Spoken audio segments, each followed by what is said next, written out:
Halo semuanya, di video kali ini Koko akan bahas examination untuk Monbuka Gakushou Scholarship atau MAX tahun 2008. Dan yang Koko bahas di video kali ini itu adalah Mathematics B untuk undergraduate students. Sebelum kita mulai pembahasannya, bagi kalian semua yang belum subscribe channel YouTube Koko, kalian bisa subscribe terlebih dahulu supaya kalian bisa terus dapat update dan belajar bareng di channel YouTube Koko. Karena Koko akan terus mengupload video pembahasan yang lainnya. Kita langsung aja lihat soal yang pertama, sama seperti paper 2007. Paper ini waktunya hanya 60 menit, soalnya ada 3. Jadi formatnya kalau Koko lihat sama persis seperti paper 2007 yang udah Koko bahas di video sebelumnya. Kita langsung lihat dari soal pertama. Soal pertama ini ada 5 bagian kecil lainnya. Nomor yang pertama dia bilang, jika akar 6 tambah akar A ditambah akar 6 min akar A itu adalah akar 14, maka nilai dari A itu berapa? Untuk mengerjakan soal yang pertama, kita bisa kuadratkan kedua ruas terlebih dahulu. Jadi kita tinggal kuadratin sisi kiri, kita kuadratkan sisi kanan. Kalau kita kuadratin sisi kiri, kalian akan dapat, anggap aja ini X, ini Y. X plus Y kuadrat itu adalah X kuadrat. X kuadrat berarti akarnya ini hilang. Sisanya tinggal 6 akar A. 6 plus akar A ditambah 2XY. X plus Y kuadrat. X kuadrat tambah 2XY. X-nya adalah akar 6 plus akar A. Sedangkan Y-nya adalah akar 6 minus akar A. Terus ditambah lagi dengan Y kuadrat. Y-nya adalah ini, kalau Y kuadrat berarti akarnya hilang. Sisanya tinggal 6 min akar A. Sama dengan sisi sebelah kanannya kita kuadratin juga. Akar dari 14 kalau kita kuadratin, kalian akan dapat 14. Setelah kita kuadratin, kita sederhanakan apa yang bisa disederhanakan terlebih dahulu.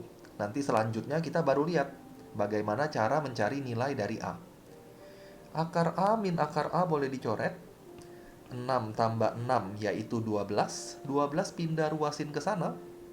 12 pindah ruasin ke sana berarti 2. Maka Koko akan dapat 2 akar 6 plus akar A kali akar 6 min akar A sama dengan 2. Di sebelah sini 2, di sebelah sana 2, berarti 2-nya boleh dicoret lagi.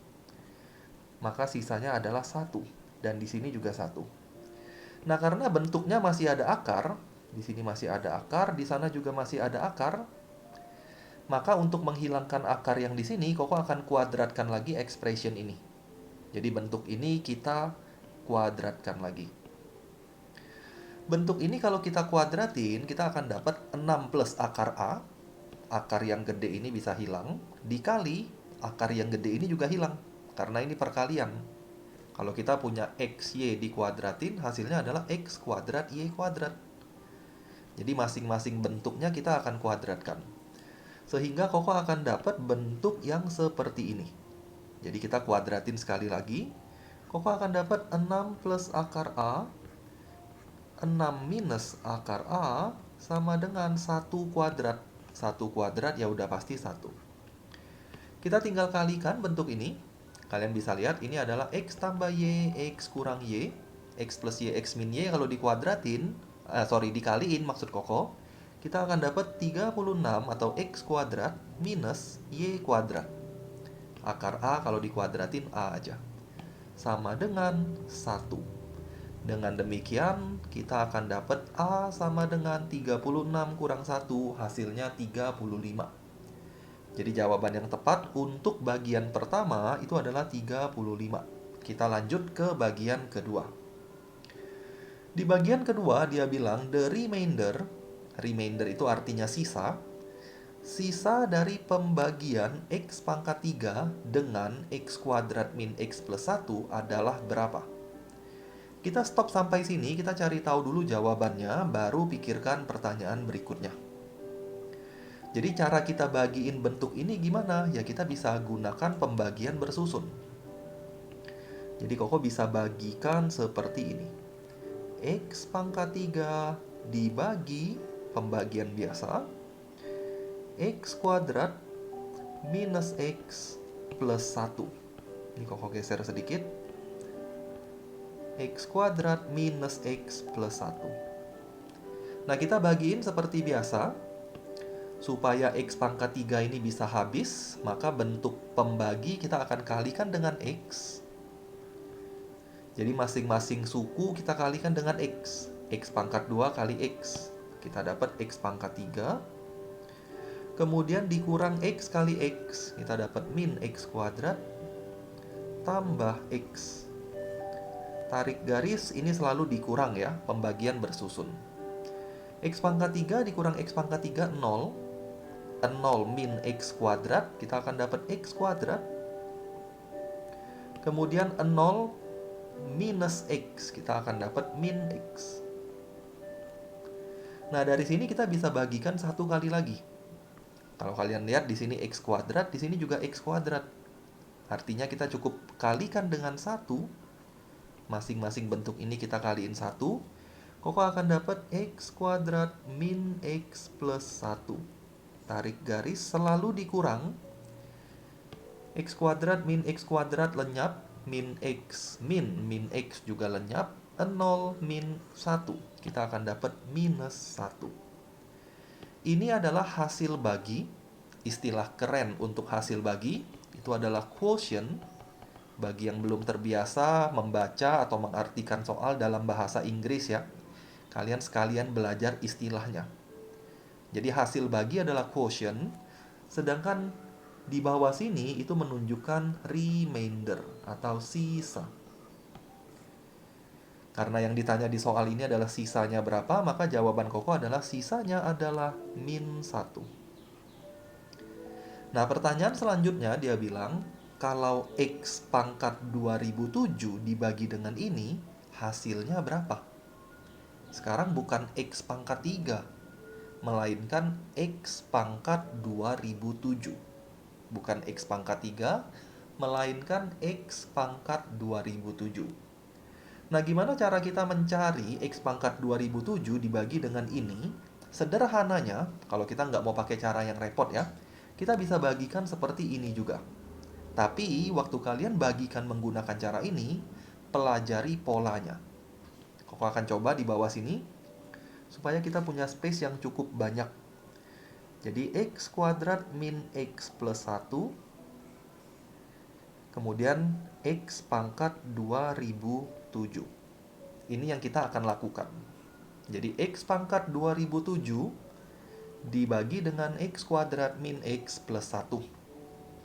Sama seperti soal yang sebelumnya, X pangkat 2 harus dikalikan dengan apa supaya bisa menjadi X pangkat 2007? Jawabannya udah pasti kaliin X pangkat 2005.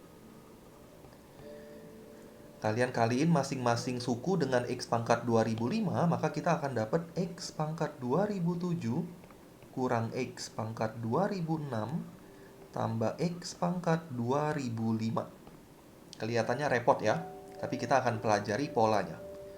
Seperti biasa, ini tarik garis, simbolnya kurang. Kita kurangin dulu aja, ini habis. 0 min X pangkat 2006. Kalian dapat X pangkat 2006. Kemudian 0 min X pangkat 2005. Kalian akan dapat minus X pangkat 2005. Koko akan coba satu kali lagi. X pangkat 2 harus dikali dengan apa supaya jadi X pangkat 2006? Jawabannya adalah X pangkat 2004. Jadi di sini kita tambahin X pangkat 2004.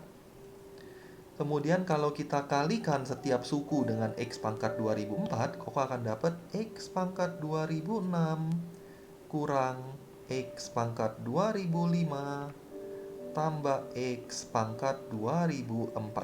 tarik garis, simbolnya minus. Kemudian kalian bisa lihat X pangkat 2006-nya habis, X pangkat 2005-nya juga habis, sisanya adalah min X pangkat 2004. Nah, dari sini kalian bisa lihat bahwa bentuk kita seolah-olah kembali lagi menjadi satu suku X pangkat bla bla bla. Tapi dia punya pangkat sudah berkurang sebanyak 3. Kalau tadi 2007, sekarang pangkatnya sudah berubah menjadi 2004. Tapi satu suku lagi, nggak ada embel-embel di belakang sini. Artinya apa? Kalau kalian lakukan ini terus-menerus, kalian boleh coba lakukan terus-menerus, at the end, pada akhirnya, kalian akan mendapatkan X pangkat 3. Jadi dia selalu berkurang 3. Dan 2004 itu merupakan bilangan kelipatan 3. 2004 itu bisa habis dibagi 3. 2004 bagi 3 kalau kalian hitung 6, 6, 8. Jadi kalau kalian lakukan terus-menerus, ujung-ujungnya kalian akan dapat X pangkat 3. Bentuk ini kalau dikurang terus, terakhirnya muncul X pangkat 3. Nah, X pangkat 3 dibagi X kuadrat min X plus 1 kita udah hitung. Tadi sisanya min 1. Dengan kata lain, jawaban untuk bagian ini, sisanya berapa, hasilnya juga pasti min 1. Jadi untuk bentuk-bentuk yang pangkat pembilangnya tinggi sekali seperti ini, pasti akan ada suatu pola. Jadi soalnya nggak mungkin sekejam itu sehingga tidak terbentuk suatu pola yang sederhana. Jadi kalian harus yakin akan ada pola. Nah, perhatikan atau pikirkan pola yang terbentuk seperti apa. Koko lanjutin ya. Jadi bagian kedua kita udah selesai, jawabannya sama-sama min 1. Ini kalian nggak perlu coba bagikan sampai habis ya. Lama sekali kalau kalian benar-benar bagikan. Jadi pelajari dia punya pola. Kemudian kita lanjut nomor 3.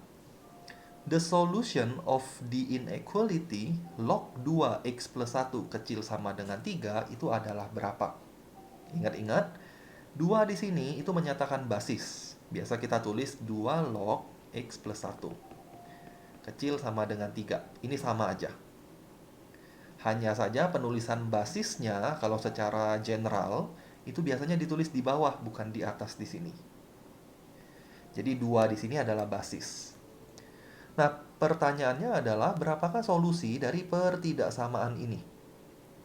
Karena kita punya pertidaksamaan dalam bentuk log, Koko tulis di atas ini nomor 3, log 2x plus 1 kecil sama dengan 3, maka kita bisa tulis dalam bentuk log 2x plus 1 kecil sama dengan, Koko akan ubah 3 menjadi logaritma berbasis 2.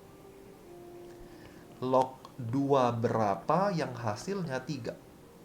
Tentu saja log 2, 2 pangkat 3. Ingat-ingat sifat logaritma ya. Gimana cara mengubah angka menjadi logaritma dengan basis tertentu. Jadi 3 di sana, Koko boleh tulis menjadi log 2, 2 pangkat 3. Karena di sebelah kiri sudah ada logaritma, di sebelah kanan juga ada logaritma, maka logaritmanya boleh kita abaikan atau seolah-olah tercoret. Kita akan dapat X tambah 1 kecil sama dengan 2 pangkat 3. 2 pangkat 3 ya udah pasti 8. Dengan demikian, Koko akan dapat X kecil sama dengan 7. Nah, tapi pertanyaannya memberikan kita kolom kurang lebih seperti ini. Artinya jawaban ini belum selesai. Koko baru dapat X kecil sama dengan 7. Jadi ini pasti 7 nih. Kita baru dapat setengah. Jadi Koko udah tahu setengah jawabannya. Itu pasti 7. Nah, bagian depannya apa? Kalian harus ingat-ingat fungsi logaritma. Fungsi logaritma hanya akan terdefinisi ketika fungsinya lebih besar daripada 0. Ketika bagian ini 0 atau negatif, maka fungsi logaritma tidak akan terdefinisi. Itu adalah syarat tambahan yang harus terpenuhi untuk setiap fungsi logaritma. Jadi bagian fungsi yang kita lock-in, yang kita mau hitung logaritmanya, harus lebih besar daripada 0. Dengan demikian, Koko akan dapat X lebih besar min 1. Jadi jawaban sebenarnya atau jawaban lengkapnya adalah X lebih besar min 1, tapi X harus lebih kecil sama dengan 7. Jadi di bagian depan ini jawabannya min 1. Kalian bisa lihat ya, setengahnya X besar min 1, setengah belakang X kecil sama dengan 7. Itu jawaban untuk soal nomor 3. Kita lanjut lagi ke soal keempat. Misalkan A itu adalah titik yang terletak pada kurva C. Kurva C adalah kurva yang persamaannya seperti ini. If the tangent line, jika garis singgung terhadap kurva C di titik A melalui titik 4,3, maka panjang dari AP itu berapa? Berapakah panjang dari AP? Untuk menjawab soal nomor 4, Koko harus bisa bayangkan kalau kita gambarnya itu seperti apa sih? Yang pertama kali Koko akan teliti itu adalah kurva C-nya. Kurva C bentuknya X kuadrat tambah Y kuadrat min 2X min 4 sama dengan 0. Bagi kalian yang udah cukup banyak latihan soal, kalian pasti tahu bentuk ini itu gambarnya seperti apa. Kalau kalian ingat-ingat, bentuk ini adalah bentuk persamaan lingkaran. Koko akan cari tahu persamaan lingkaran ini pusatnya di mana dan jari-jarinya berapa dengan mengubah ini ke bentuk umum persamaan lingkaran. Koko akan atur penulisannya jadi seperti ini, X kuadrat min 2X tambah Y kuadrat sama dengan 4. Kemudian bagian X kuadrat min 2X-nya kita completing square. Kita lengkapkan kuadrat sempurna. X min 1 kuadrat. Cara melengkapkan kuadrat sempurna ya. X min setengah kali koefisien dari X. Atau pertama kalian tulis X, terus lihat setengah kali koefisien X. Setengah kali min 2 adalah min 1. Terus bikin kuadrat seperti ini.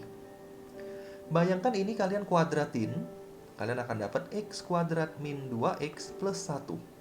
Padahal di sini nggak ada plus 1 nih. Jadi supaya nggak mengubah soal, kita harus min 1.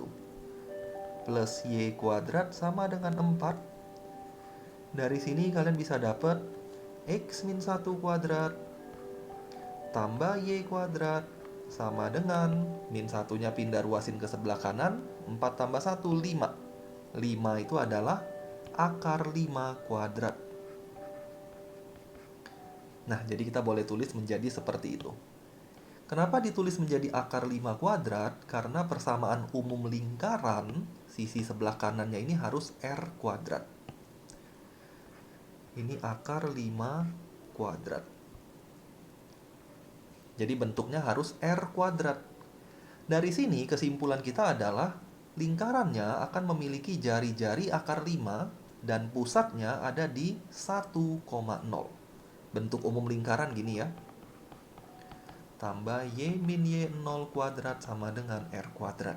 X0 Y0 adalah pusatnya.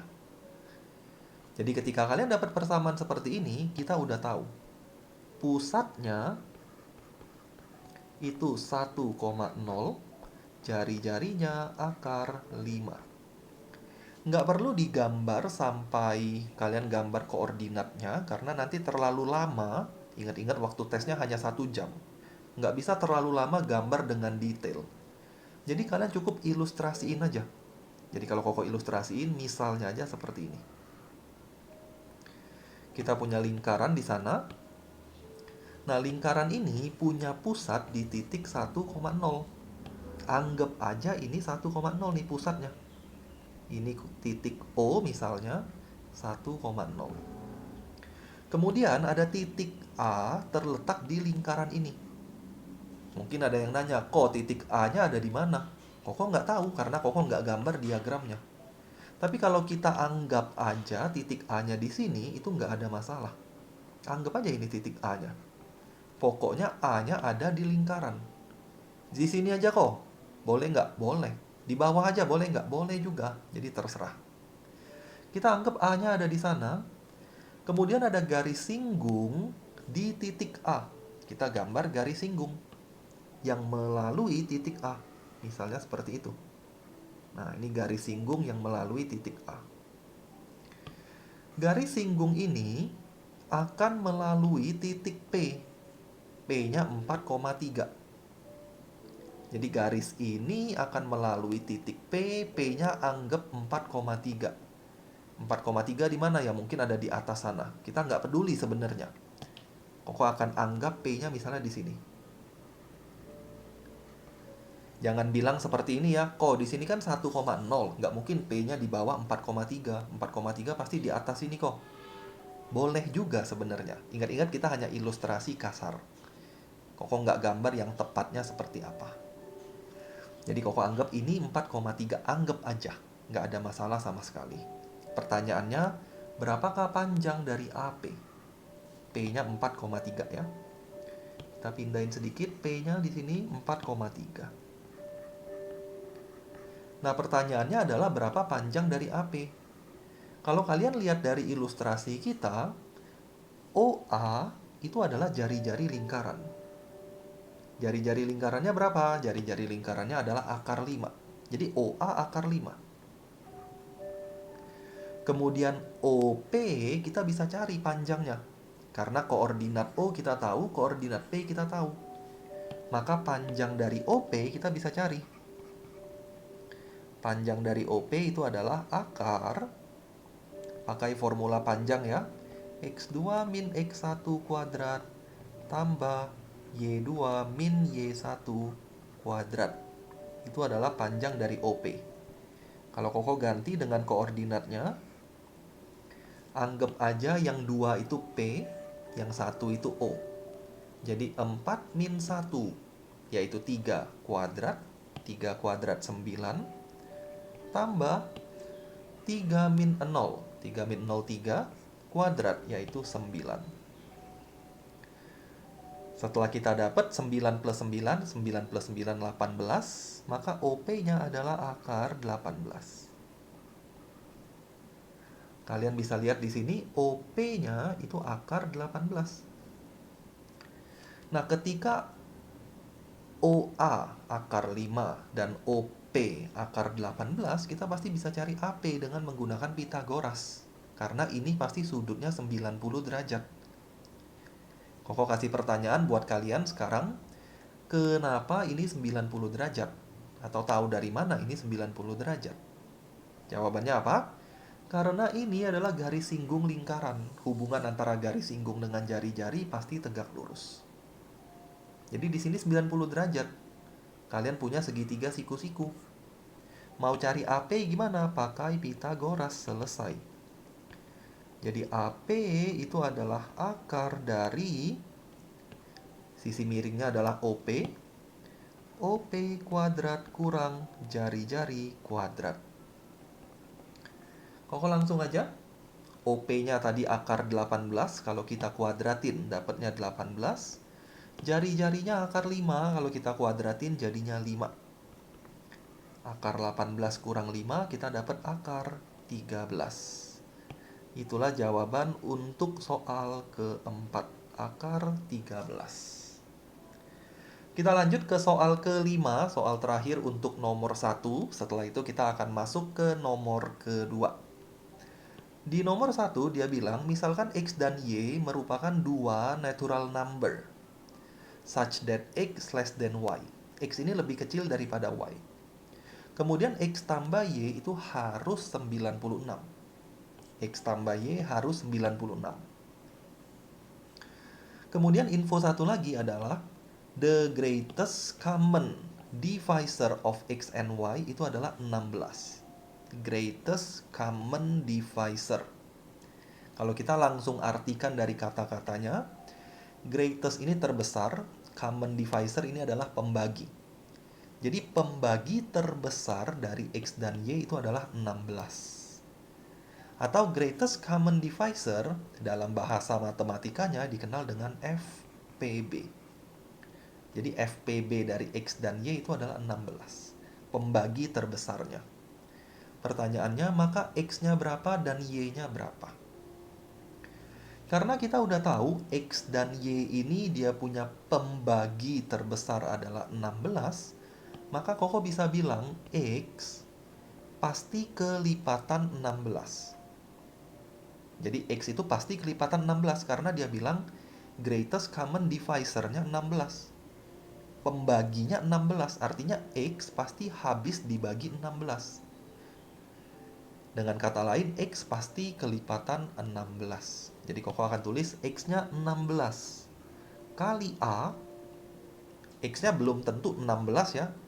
Bisa jadi 16, bisa jadi 16 kali 2 misalnya 32.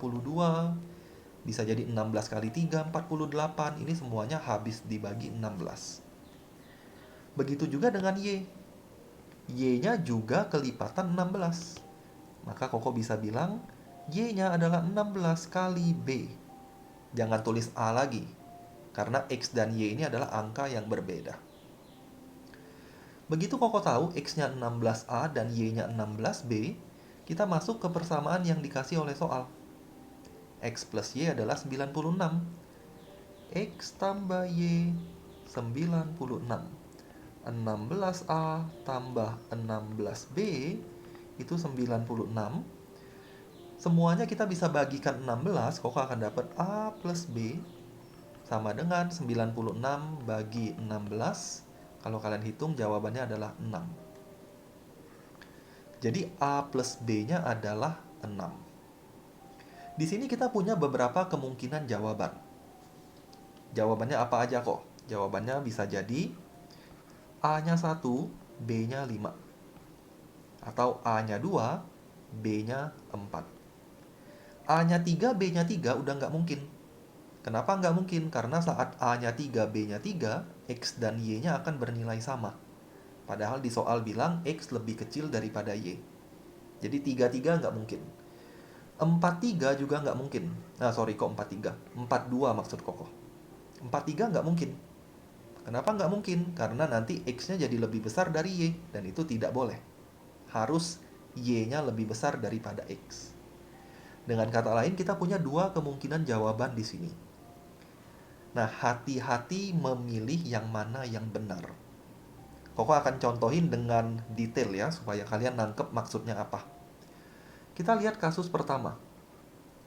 Untuk kasus pertama, Koko akan dapat X-nya 16, Y-nya adalah 16 kali 5, yaitu 80. Kasus kedua, kita akan dapat, ini kasus kedua, kita akan dapat X-nya 16 kali 2, 32, dan Y-nya kita akan dapat 16 kali 4, yaitu 64. Jawaban yang benar yang mana? Jawaban yang benar adalah yang kasus pertama. Jadi kasus kedua ini bisa dibilang salah. Kenapa kasus kedua salah? Karena saat kalian memilih kasus kedua, FPB-nya bukan lagi 16. FPB-nya jadi 32. Kalian bisa lihat di sini, greatest common divisor, pembagi terbesar untuk dua bilangan itu adalah 32. X habis dibagi 32, Y juga habis dibagi 32. Berarti dia punya FPB atau greatest common divisor bukan lagi 16. Tapi untuk kemungkinan pertama dia punya FPB atau greatest common divisor yaitu 16. Jadi jawaban yang tepat X-nya 16 dan Y-nya 80. Jadi jangan bingung ya gimana cara menentukan. Cara sederhananya balik ke info soal. Makanya kalian harus teliti-teliti dalam membaca dan mengartikan soal. Kita lanjut ke soal yang kedua. Soal nomor 2 dia bilang, misalkan segitiga ABC adalah segitiga dengan panjang AB 5, BC 4, dan sudut B-nya 60 derajat. Pertanyaannya, carilah panjang dari AC. Kita mau cari panjang AC. Untuk cari panjang AC, karena kita tahu panjang sisi dari dua sisi yang lain, dan sudut yang diapit oleh kedua sisi itu berapa, kita bisa mencari panjang AC dengan menggunakan aturan cos. Jadi gunakan aturan cos, cosine rule, kita bisa mencari panjang AC. Ingat-ingat, untuk menggunakan aturan cos, kita selalu mulai dari sisi di depan sudut, yaitu AC. Jadi AC kuadrat itu adalah jumlah dari kuadrat sisi-sisi yang lain, 5 kuadrat tambah 4 kuadrat, kurang 2 kali sisi-sisi yang lain, cos sudut yang dibentuk oleh kedua sisi tersebut. Maka AC kuadratnya adalah 25 tambah 16, 25 tambah 16, 41, dikurang 2 kali 5 kali 4. 2 kali 5, 10, 10 kali 4, 40. 40 dikali cos 60. Cos 60 adalah setengah.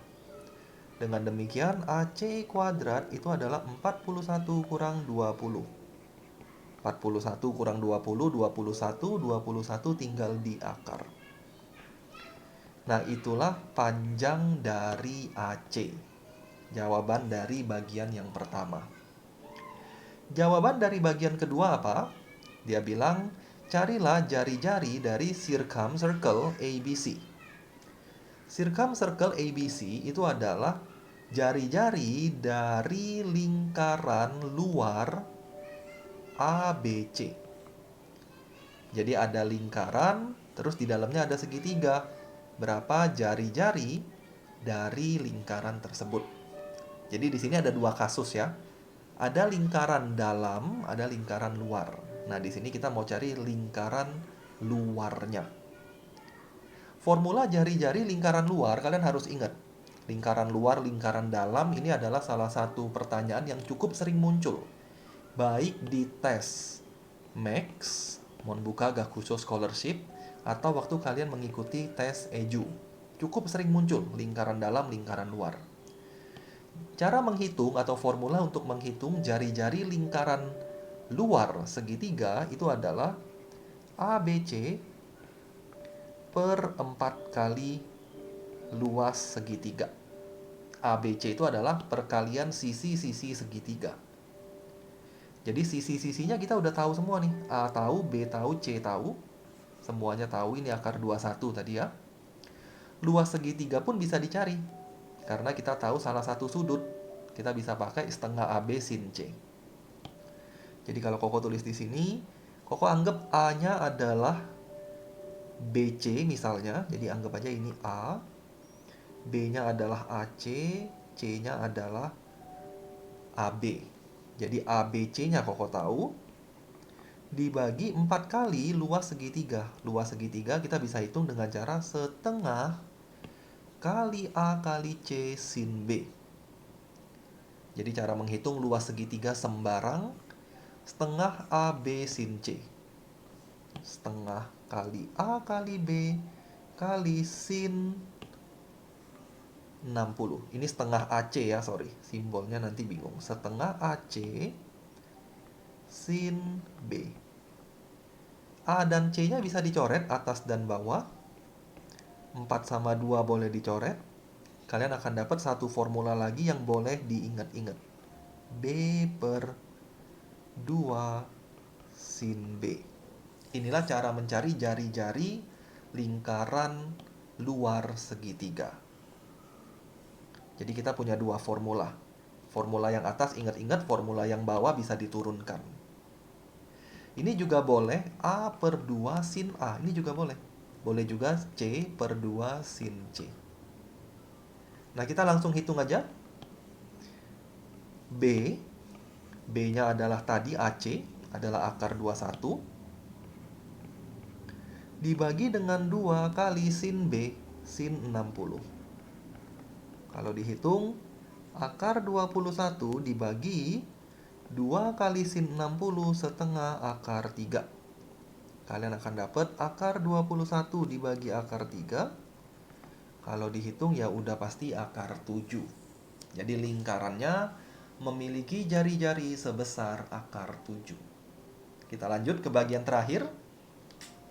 Misalkan D itu adalah minor atau titik yang berada di minor arc of the circumcircle bounded by A and C. Arc itu adalah busur. Minor itu adalah busur yang lebih pendek. Jadi kalau kalian lihat dua titik A dan C, ada minor arc, ini busur yang pendek, ada major arc, ini busur yang panjang. Nah, titik D itu terletak di minor arc, ada di busur yang pendek. Jadi titik D nggak harus di sini, boleh di atas sini, boleh di bawah, boleh di sini, dan seterusnya. Jadi intinya ada banyak posisi untuk titik D sepanjang minor arc tersebut. The question is, find the maximum value of the area of the quadrilateral ABCD. Carilah luas maksimum dari segi 4 ABCD. Luas segi 4 ABCD ini kita bisa bagi menjadi dua bagian. Yang pertama adalah luas segitiga ABC, kita kasih nama A1. Yang kedua, luas segitiga ADC, kita kasih nama A2. Yang nilainya bisa berubah itu adalah A2. A1 ini udah fix, titik A udah pasti di sana, titik B udah pasti di sana, titik C udah pasti di sana.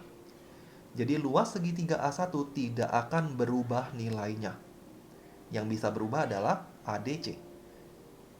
Karena ketika D-nya ada di sini, bayangin seperti ini, luasnya jadi kecil. Ketika D-nya ada di sini, misalnya luasnya jadi lebih besar daripada yang Koko gambar di sini. Jadi ADC itu variabel, sedangkan luas ABC itu konstanta. Koko akan cari dulu luas dari segitiga ABC. Luas dari segitiga ABC, formulanya tadi Koko udah tulis.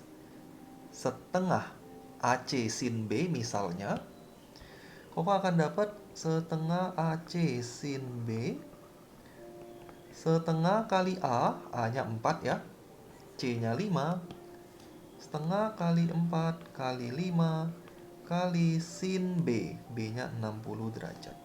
Setengah kali 4, 2, 2 kali 5, 10, sin 60 setengah akar 3. Dengan kata lain, A1-nya 5 akar 3. Ini udah pasti. Tinggal cari A2. Nah, gimana cara mencari luas A2 yang paling besar? Ada dua cara untuk mencari luas A2 yang paling besar.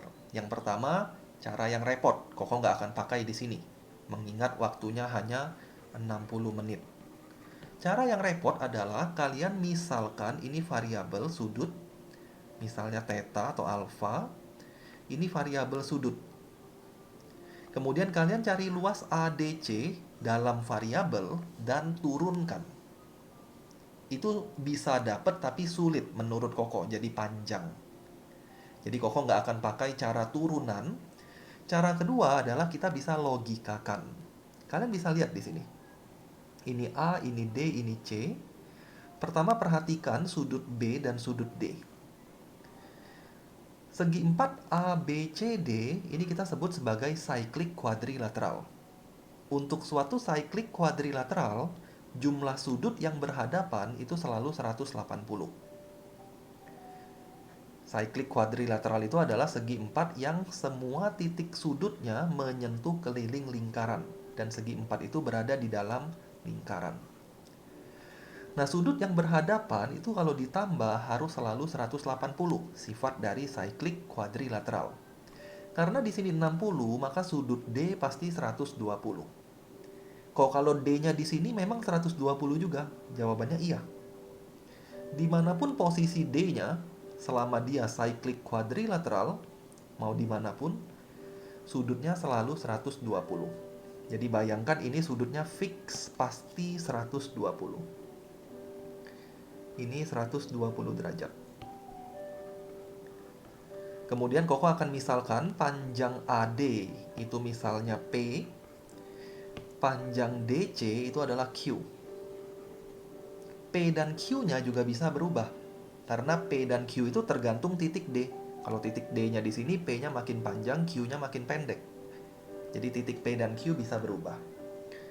Nah, luas dari A2 Kalau kalian pandang segitiga ADC, itu adalah setengah PQ sin 120. Setengah PQ sin 120. Jadi yang mempengaruhi nilai luas dari A2 itu adalah perkalian P dan Q. Perkalian P dan Q.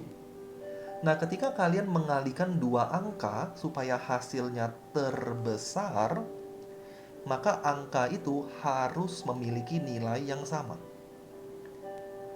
Jadi P dan Q itu harus punya nilai yang sama supaya kalau dikali jadinya terbesar. Koko contohin ya, sederhananya gini. Ini P, ini Q.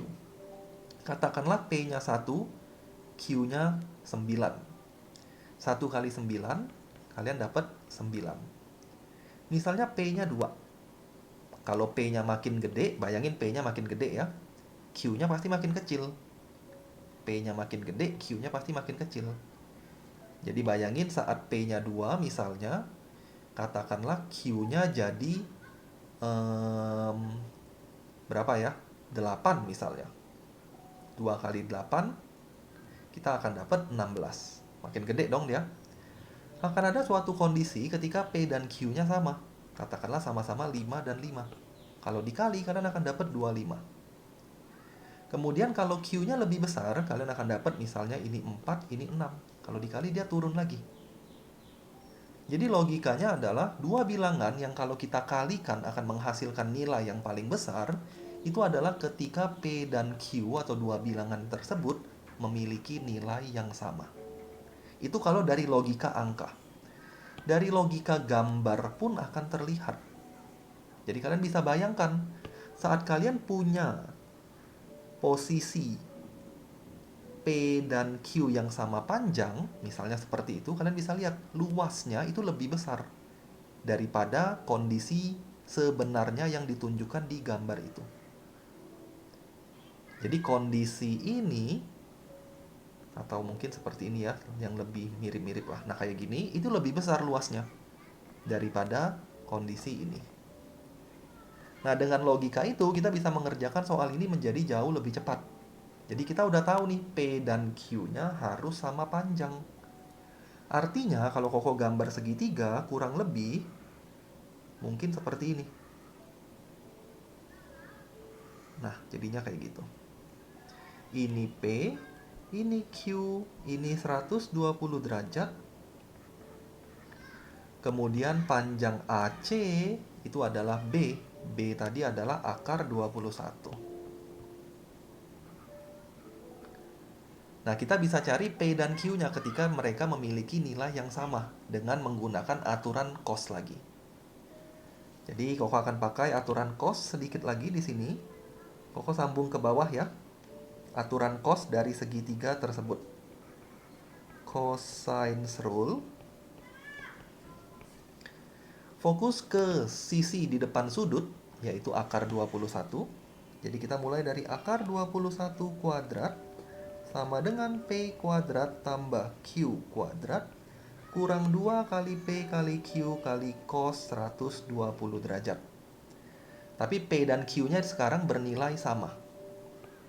Karena kita udah tahu, untuk menghasilkan area terbesar, P harus sama dengan Q.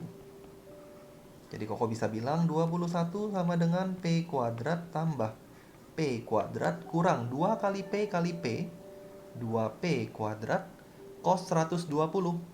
Cos 120 itu sama dengan min setengah. Sama aja dengan min cos 60 ya. Cos 120 itu min cos 60. Cos 60 setengah, berarti dia min setengah. Maka kita dapat 21 adalah 2P kuadrat tambah P kuadrat. 21 adalah 3P kuadrat. Maka P-nya adalah akar dari 21 bagi 3 yaitu 7. Dengan demikian P sama dengan Q sama dengan akar 7. Kita bisa dapat area yang kedua. Sin 120 setengah akar 3. Koko akan dapat akar 7 kali akar 7 yaitu 7. 7 bagi 4 kali akar 3. Dengan kata lain, area ABCD yang paling besar itu adalah 5 akar 3 tambah 7 per 4 akar 3. 5 tambah 7 per 4, kita dapat 27 per 4 akar 3. Inilah jawaban akhir kita. Nah, ini pembahasan untuk soal nomor 2.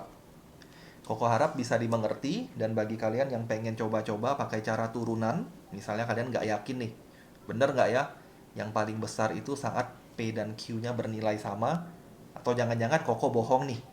Bagi kalian yang pengen coba, silahkan dicoba. Dan Koko yakin banget hasilnya pasti sama, walaupun kalian gunakan cara turunan. Nah, soal terakhir kita lanjut ke soal yang ketiga. Soal ketiga ini integral.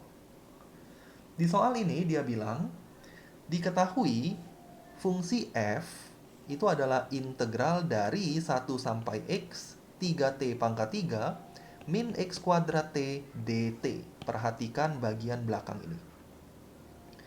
Jadi yang merupakan variabel dalam soal ini itu adalah variabel t, karena kita integralkan terhadap t. Pertanyaannya, hitunglah turunan dari fx. F aksen x ya, turunan dari fx. Pertama-tama, Koko akan cari dulu fx-nya apa. Caranya gimana? Dengan mengintegralkan bentuk itu, tentu saja. Jadi kalau Koko tulis fx sama dengan integral 1 sampai x 3t pangkat 3 dikurang x kuadrat t dt. Koko akan integralkan terhadap t. Jadi variabel t yang harus diintegralkan. Integral t pangkat 3, pangkat tambah 1 dibagi pangkat tambah 1, minus x kuadrat, diem aja, karena bukan variabel t dia, jadi tulis aja. Inilah yang kita integralkan. Integral dari t, pangkat tambah 1 dibagi pangkat tambah 1. Terakhir, substitusikan dia punya batas. Karena integral kita punya batas bawah 1, batas atas x. Nah, x ini akan menggantikan variabel t. Jadi, waktu Koko substitusi batas atas, Koko akan dapat 3x pangkat 4 per 4 minus x kuadrat kali x kuadrat per 2. Ini batas atas. Kemudian dikurang dengan batas bawah. 1 di sini harus menggantikan variabel t juga. 1 pangkat 4 ya udah pasti 1. Berarti ini 3 per 4. Kemudian x kuadrat kali 1 per 2. Kita akan dapat, atau Koko tulis gini dulu ya. Minus x kuadrat kali 1 per 2. Dari sini udah jelas, Koko akan dapat 3 per 4 x pangkat 4 kurang setengah x pangkat 4 min 3 per 4 ditambah setengah x kuadrat. Kalau disederhanain, seperempat x pangkat 4 tambah setengah x kuadrat kurang 3 per 4. Inilah fx-nya. Dan yang ditanya oleh soal ini adalah turunan dari fungsi f. Jadi kita turunin lagi. Turunannya berapa? Ya turunin biasa. Pangkat ke depan, pangkat kurang 1. 4 kali seperempat 1 ya, Koko langsung aja. X pangkat 3. Setengah kali 2 juga 1. X kuadrat turunan 3 per 4, 0. Dengan kata lain, f aksen x-nya adalah x pangkat 3 tambah x kuadrat. Ini jawaban bagian pertama. Oh, kok x kuadrat ya? Ini pangkatnya kurang lupa. Pangkatnya Koko lupa kurang 1 ya. Hampir nggak teliti. Nah, x pangkat 3 ditambah x. Itulah jawaban dari bagian pertama. Bagian kedua, dia bilang carilah nilai minimum dari fungsi f. Untuk cari nilai minimum, turunan pertama harus sama dengan 0. Turunan pertamanya kita udah cari. Jadi x pangkat 3 tambah x sama dengan 0. Kita faktorkan. Kesalahan yang sering terjadi adalah kalian pindah ruaskan kayak gini. Kemudian kalian coret x-nya. Nanti x pangkat 2 sama dengan min 1. Itu nggak boleh. Karena kalau kalian kerjain seperti ini, jadinya tidak ada jawaban dia. Jadi kita nggak boleh mencoret variabel. Karena kalau kalian coret variabel, kalian akan kehilangan satu buah solusi. Jadi yang boleh dilakukan adalah kita faktorkan. Maka Koko akan dapat X sama dengan 0. Sorry, ini salah lagi. X pangkat 2 ya, bukan X pangkat 3. X sama dengan 0 dan X kuadrat plus 1 sama dengan 0. X kuadratnya min 1, maka X-nya tidak ada. Akar negatif kan nggak bisa. Jadi ini kita bisa tulis no answer. Jadi untuk mendapatkan nilai minimum dari fungsi f, kita bisa dapatkan ketika x-nya 0. Nah, ketika x-nya 0, nilai minimumnya berapa? Jadi yang ditanya bukan ini, tapi yang ditanya adalah f0. Jadi lanjutin sedikit, ketika x-nya 0, maka f0 itu adalah 1/4 kali 0 tambah setengah kali 0 kurang 3/4. Kalian dapat minus 3/4. Itulah nilai minimum dari fungsi f. Sekian pembahasan Koko untuk video kali ini. Thank you buat kalian semua yang udah belajar bareng di channel YouTube Koko. Dan Koko harap pembahasan Koko bisa dimengerti dengan baik oleh kalian semua. Sekali lagi thank you semuanya. Kita ketemu lagi di video berikutnya.